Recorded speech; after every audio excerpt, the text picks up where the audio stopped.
अस्सलाम वालेकुम। आज की वीडियो में हम करेंगे एक्सरसाइज 8 है। ये है जी mathematics book 1 D1 7th edition जो न्यू एडिशन है उसी एक्सरसाइज है ये, और इसका हम करेंगे जी क्वेश्चन नंबर 3 एंड 4 करेंगे आज की वीडियो में।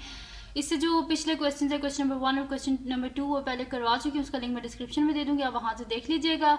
और अगर अभी तक आपने मेरा चैनल सब्सक्राइब नहीं किया तो उसको सब्सक्राइब कर दीजिए और बेल आइकन को लाजमी प्रेस कर दीजिएगा ताकि आपको न्यू आने वाली वीडियोज़ के बारे में पता चल सके। तो स्टार्ट करते हैं। हमने क्वेश्चन नंबर 3 है जिसमें लिखा हुआ है express each of the following fractions as a percentage. इसको हमने परसेंटेज एज अ परसेंटेज के फॉर्म में लिखना है, ठीक है। तो स्टार्ट करते हैं। इसमें हमारे पास क्या है जी 3/5 है फर्स्ट। तो परसेंटेज मैंने जैसे आपको पहले बताया था कि हमारे पास क्या होता है कि जो 1% होता है ना वो इक्वल होता है 1/100 के, ठीक है।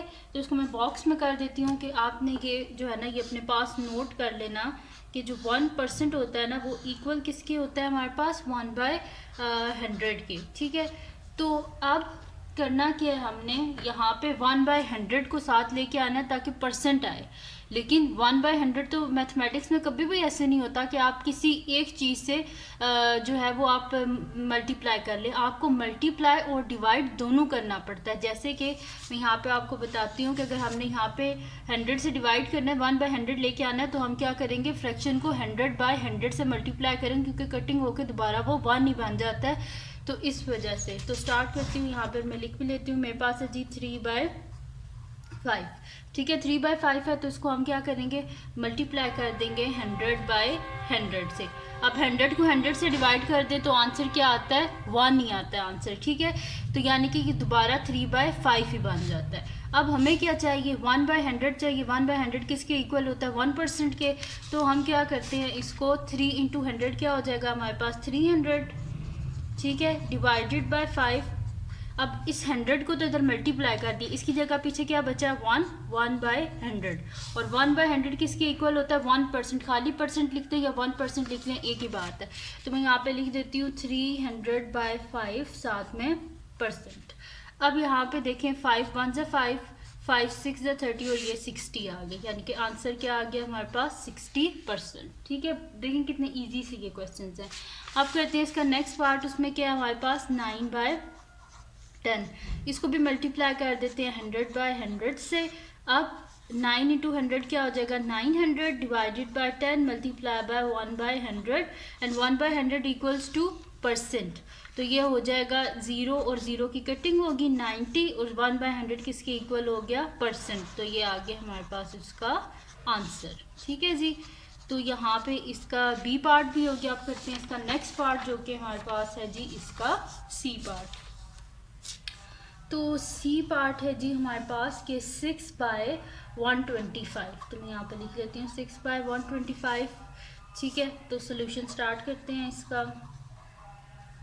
हमारे पास है जी 6/125, ठीक है। तो इसको भी वही कर लेते हैं, नेक्स्ट स्टेप में मल्टीप्लाई कर लेते हैं 100/100 से। अब 6 × 100 क्या हो जाएगा 600 डिवाइडेड बाय 125 मल्टीप्लाई बाय 1/100, ठीक है। अब 1/100 किसके इक्वल हो जाएगा, परसेंट के इक्वल हो जाएगा। और यहाँ पे क्या हो जाएगा 600 डिवाइडेड बाय 125। तो यहाँ पे मैं कर देती हूँ 600 डिवाइडेड बाय 125 इंटू परसेंट। अब हमने क्या करना पड़ेगा 600 जो है इसको डिवाइड करना पड़ेगा किससे 125 से। तो यहाँ पे साइड पे ऊपर यहाँ पे मैं डिवाइड कर लेती हूँ, या इधर नीचे कर लेते हैं डिवाइड किसी भी जगह पे। तो यहाँ पे 600 को डिवाइड कर लेते हैं 125 से। तो 125 4 हमारे पास होते हैं जो है 500, ठीक है। तो मैं यहाँ पे 4 लिख लेती हूँ 500, ठीक है। तो ये 500 हो गया। 600 में से 500 के पीछे कितने बचते हैं 100 बचते हैं। अब 125 बड़ा हो गया है और 100 छोटा हो गया, तो पॉइंट लिखेंगे तो ये हो गया 1000 हमारे पास। और 125 8,000 होते हैं, तो मैं यहाँ पे लिख देती हूँ 8,000, ठीक है जी। तो ये आ गया हमारे पास इसका आंसर 4.8। तो मैं यहाँ पे लिख देती हूँ 4.8%, ठीक है। ये हो गया हमारे पास इसका सी पार्ट भी। आप करते हैं इसका नेक्स्ट पार्ट जो कि हमारे पास है इसका डी पार्ट। तो यहाँ पे मैं लिख लेती हूँ डी पार्ट, साइड पे लिख देती हूँ आंसर, ठीक है। अच्छा डी पार्ट है जी अब हमारे पास के 6/5 है, ठीक है। तो तो इसको कर लेते हैं हम 6/5 को। तो 6/5 है, इसका सोल्यूशन स्टार्ट करते हैं। ठीक है जी, तो हमारे पास है 6/5। तो इसको भी मल्टीप्लाई कर देते हैं हम 100/100 से। तो 6/5 मल्टीप्लाई बाय 100 डिवाइडेड बाय 100, ये हो गया 6 इंटू 100 क्या हो जाएगा 600 हो जाएगा, डिवाइडेड बाय 5 मल्टीप्लाई बाय 1/100। 1/100 किसके इक्वल हो जाएगा हमारे पास, परसेंट के इक्वल हो जाएगा, तो साथ में लिख देते हैं परसेंट। एंड हमारे पास क्या होता है 5 12 या 60 होते हैं, तो 120। तो आंसर क्या आ गया हमारे पास 120%। ठीक है जी, तो यहाँ पे कंप्लीट सॉल्व हो गया। इसका डी पार्ट भी आप करते हैं। इसका नेक्स्ट पार्ट जो कि हमारे पास है इसका ई पार्ट, तो मैं यहाँ पे लिख लेती हूँ कि अब हमारे पास है जी ई पार्ट। तो ई पार्ट है जी 12/25। तो सोल्यूशन स्टार्ट करते हैं इसका 12/25 का। तो यहाँ पे लिख लेती हूँ मैं सोल्यूशन। तो हमारे पास है जी 12/25। ठीक है जी, तो इसको मल्टीप्लाई कर देते हैं हम 100/100 से। तो ये हमारे पास क्या हो जाएगा 12 into 100, 1200 divided by 25 multiply by 1/100। तो ये क्या हो जाएगा 1200 डिवाइडेड बाय 25, और ये 1/100 क्या हो जाएगा हमारे पास परसेंट हो जाएगा। अब क्या करना है, हमने 1200 को डिवाइड करना है 25 से। तो हम साइड पे इसको डिवाइड कर लेते हैं। तो यहाँ पे मैं नीचे इसको डिवाइड कर लेती हूँ 1200 को 25 से। तो 25 4 हमारे पास क्या होता है 120 है, तो इसको कर लेते हैं 100। पीछे कितने बचे यहाँ से 20 और ये वाला 0, 200 हो गए। और 25 8 हमारे पास होते हैं 200। ठीक है, यानी कि आंसर क्या आ गया हमारे पास 48%। ठीक है जी, ये हो गया हमारे पास इसका ई पार्ट भी सॉल्व हो गया है। ठीक है, अब करते हैं इसका नेक्स्ट पार्ट जो कि हमारे पास है इसका एफ पार्ट। तो एफ पार्ट है जी कि 1 होल 6/25।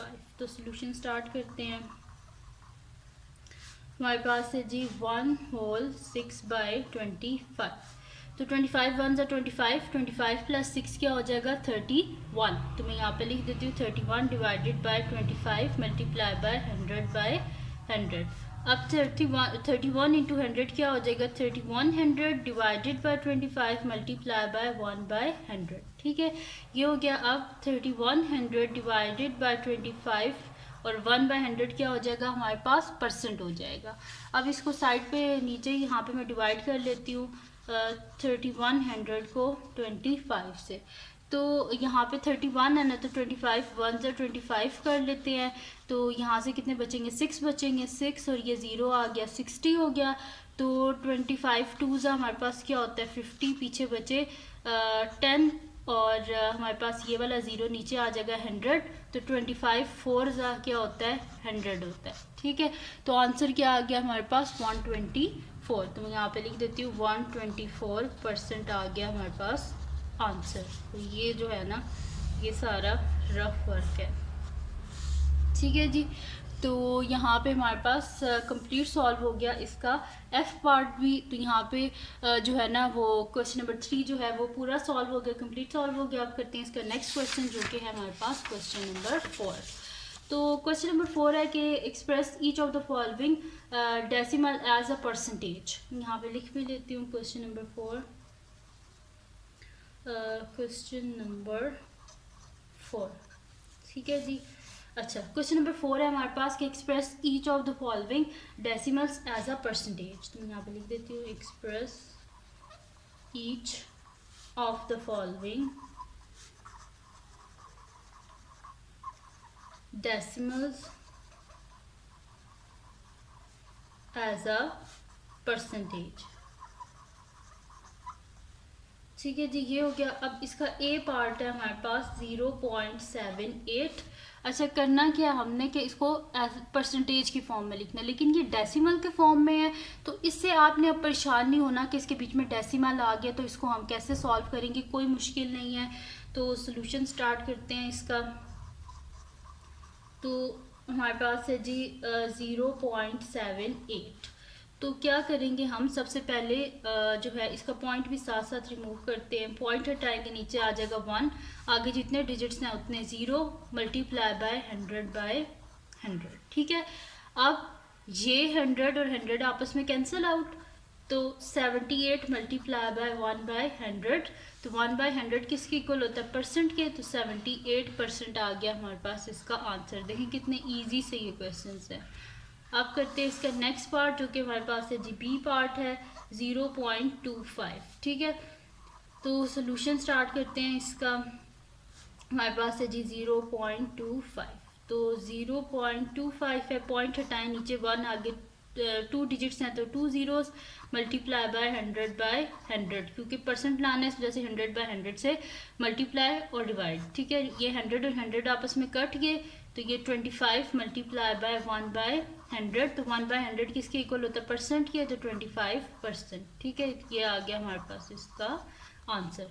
तो ये बी पार्ट भी सॉल्व हो गया। आप करते हैं इसका नेक्स्ट पार्ट जो कि हमारे पास है सी पार्ट। तो उसके लिए नेक्स्ट शीट ले लेती हूँ और उस पर मैं आपको करवा देती हूँ इसका सी पार्ट। तो सी पार्ट है जी हमारे पास के 0.07। तो सोल्यूशन स्टार्ट करते हैं। ठीक है जी, तो मैं यहाँ पे लिख लेती हूँ कि 0.07, तो ये है जी 0.07।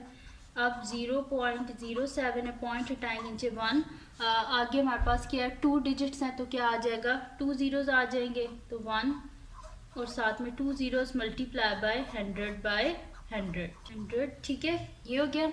अब क्या करना है कि ये 100 और 100 आपस में कैंसिल आउट, 7 मल्टीप्लाई बाय 1/100, तो 1/100 किसके इक्वल होता है, परसेंट, तो 7 मल्टीप्लाई बाय यहाँ पे लिख देते हैं परसेंट हो जाएगा, यानी कि 7%। ठीक है, ये आ गया हमारे पास इसका आंसर।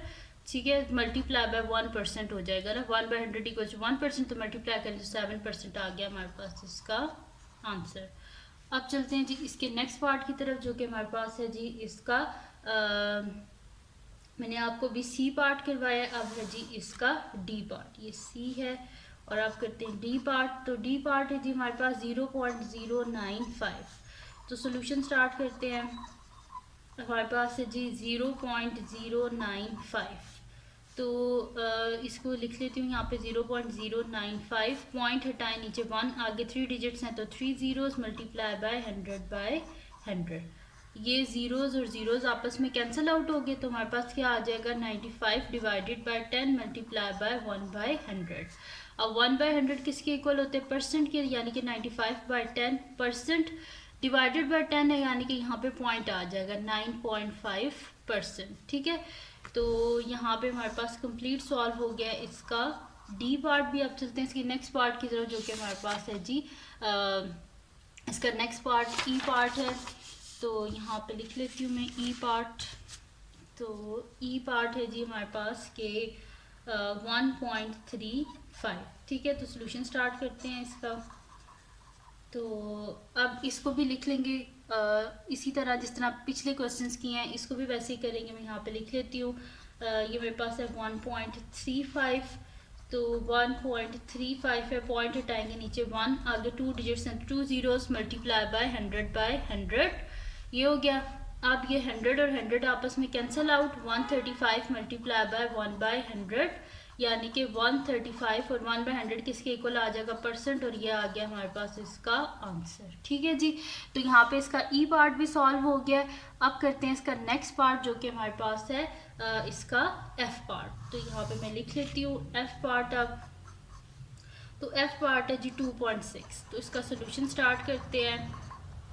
तो ये हमारे पास है जी 2.6, तो 2.6 है और पॉइंट हटाएंगे तो 10 आ जाएगा मल्टीप्लाई बाय 100/100। ठीक है, 0 और 0 जो है वो कैंसिल आउट हो गया, तो 26 मल्टीप्लाई बाय 10/100 हो जाएगा। ठीक है, तो अब क्या करेंगे, इसको हम के यहाँ पे 26 को मल्टीप्लाई कर देते हैं 10 से, तो हमारे पास क्या आ जाएगा 260। तो मैं यहाँ पे लिख देती हूँ 260 मल्टीप्लाई बाय 1/100, यानी कि 260 1/100 किसके इक्वल होता है, परसेंट, ठीक है, तो ये आ गया हमारे पास इसका आंसर और यहाँ पे कंप्लीट सॉल्व हो गया है क्वेश्चन नंबर 4 भी। तो ये थी जी आज की वीडियो जिसमें मैंने आपको करवाया एक्सरसाइज 8A का question number 3 and question number 4। तो अगर ये वीडियो आपके लिए हेल्पफुल हो तो उसको लाइक कीजिएगा, मेरे चैनल को सब्सक्राइब कीजिएगा और जो मेरा सेकंड चैनल है उसका लिंक भी डिस्क्रिप्शन में, उसको भी सब्सक्राइब कर दीजिएगा और अपनी दुआओं में लाजमी याद रखिएगा। अल्लाह हाफिज़।